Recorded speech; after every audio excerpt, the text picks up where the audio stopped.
আজ আমরা শিখব আবেগ প্রকাশের বেশ কিছু শব্দ সম্পর্কে।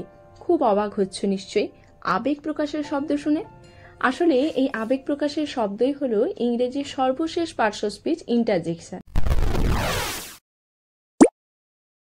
So what is interjection? Interjection is a word that shows spontaneous feelings or emotion. অর্থাৎ ইন্টারজেকশন হলো এমন কিছু শব্দ যা আমাদের আবেগ, অনুভূতি বা আকস্মিক যে কোনো প্রতিক্রিয়াকে প্রকাশ করে। ফর এক্সাম্পল, কোনো ছেলে যদি কখনো সি বিচ দেখেনি, প্রথমবার দেখলে সে বলবে wow, what a beautiful place.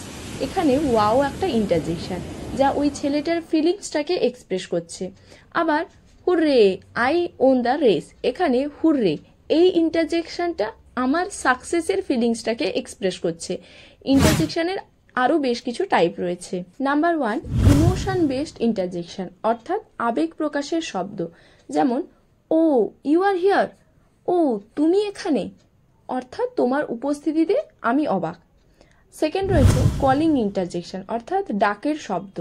এই প্লিজ কাম, এখানে কাউকে আসার জন্য ডাকা হচ্ছে এই ইন্টারজেকশনটা দ্বারা।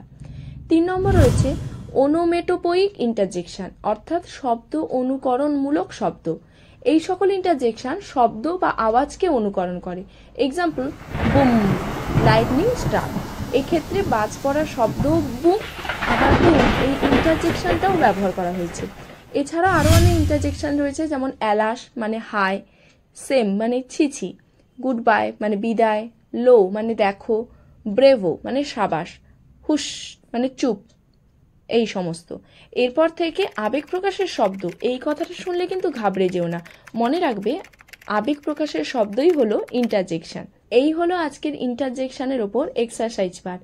আর হ্যাঁ, আগের দিন কনজাংশনের ওপর যে ক্লাসটা নিয়েছিলাম তারপরে একটা এক্সারসাইজ পার্ট রেখেছিলাম, সেই এক্সারসাইজ পার্টের উত্তরগুলো তোমরা দেখে নাও।